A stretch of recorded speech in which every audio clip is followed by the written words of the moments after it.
Hello friends, welcome to my channel. दोस्तों, हमारे हिंदू धर्म में घर के मुख्य द्वार पर तोरण लगाने की परंपरा है। तोरण जिसको कि बंधनवार भी कहा जाता है।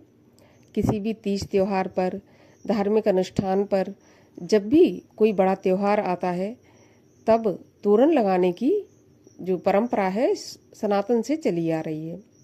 तोरण लगाने से घर में कोई भी नकारात्मक शक्ति प्रवेश नहीं करती, नकारात्मक ऊर्जा जो होती है वो प्रवेश नहीं करती, ऐसा माना जाता है।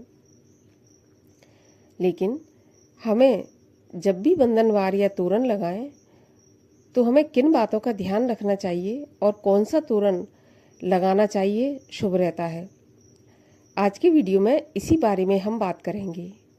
और ऐसा कौन सा तोरण है जिसको कि हम लगाएं जिससे कि माता लक्ष्मी आकर्षित हो, प्रसन्न हो।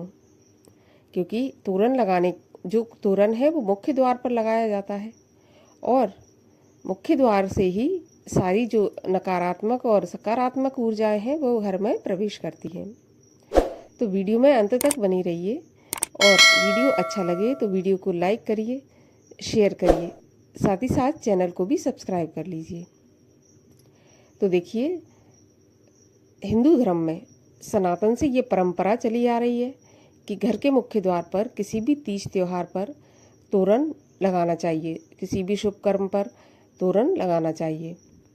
वैसे तो तोरण जो पत्ते होते हैं आम के या अशोक के, वो शुभ माने जाते हैं। सबसे ज़्यादा शुभ माना जाता है आम के पत्तों का, फिर अशोक के पत्तों का।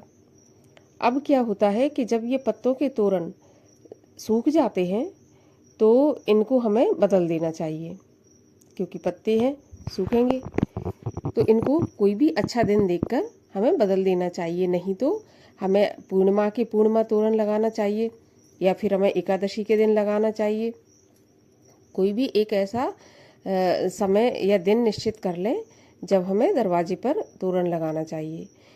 अब त्योहार ना हो तब भी हम लगा सकते हैं, इसमें कोई बुराई नहीं है। अब यदि बात आती है कि हम बार बार तोरण नहीं बदल सकते या हमारे पास इतना समय नहीं है, तो फिर हम क्या करें, कौन सा तोरण लगाएं? क्या वो सूखे लगे रहने दें या फिर हटा दें, कोई लगाए नहीं? तो देखिए, अगर आपके पास ऐसी कोई समस्या है कि आप बार बार नहीं लगा सकते, वैसे तो मेरा मानना है कि आप आम की या अशोक के पत्तों का ही लगाएं। उनको बदलवा दें समय समय पर, उनको हटा के बाहर फेंक दें सड़क पे।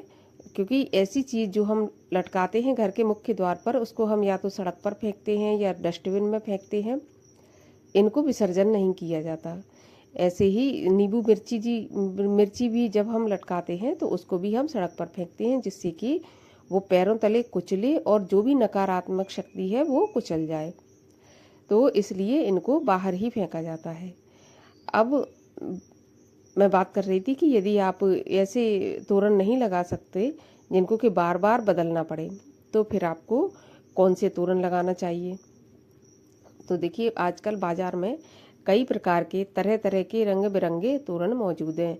मोतियों के भी हैं और इसके अलावा रुद्राक्ष के मिल जाएंगे आपको, कौड़ियों के और गोमती चक्र के।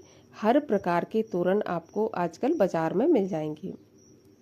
लेकिन हो सके तो आप अपने घर के मुख्य द्वार पर अगर ऐसा तोरण लगाना चाहते हैं जो कि पत्तों का ना हो, मार्केट से आप खरीद कर उसको लॉन्ग टाइम के लिए लगाना चाहते हैं, तो फिर आप जो कौड़ियाँ होती हैं, कौड़ियों वाला तोरण घर के मुख्य द्वार पर लगाएं।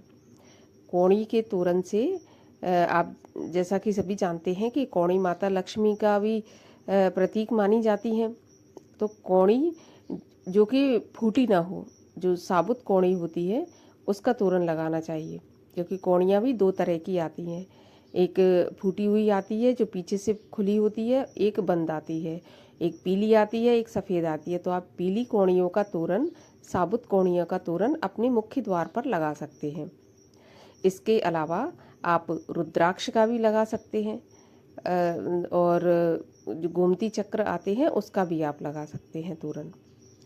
तो जब आप कौड़ियों का तोरण लगाएंगे तो निश्चित रूप से आप पर माता लक्ष्मी की कृपा भी होगी और सुख शांति भी आपके घर में बनी रहेगी। तो तोरण लगाना बहुत ही घर के मुख्य द्वार पर आवश्यक होता है। और जब आप ये लॉन्ग टाइम वाले तोरण लगाते हैं तो समय समय पर या तो आप ये वॉश करने लायक हैं तो आप इनको धोकर लगा लें। अगर ये धोने लायक नहीं है तो जब ये गंदे हो जाते हैं तो आप इनको बदल दें। वैसे तो धुल जाना चाहिए, धुल के लग सकते हैं, लेकिन अगर आप नहीं धो सकते आप नया खरीद कर भी लगा सकते हैं। इसके अलावा फूलों का तोरण भी लगा सकते हैं आप। और अगर आप बार बार बदल सकते हैं समय समय पर तो आप ताज़े पत्ते, ताज़े फूल इनका भी लगा सकते हैं। लेकिन घर के मुख्य द्वार पर तोरण अवश्य लगाएं, क्योंकि इससे जो पॉजिटिव एनर्जी है वो हमारे घर में बढ़ती है और सुख शांति हमारे घर में बनी रहती है। तो आज की वीडियो में इतना ही। मैं मिलती हूँ आपसे अगली वीडियो में। तब तक के लिए हरे कृष्ण।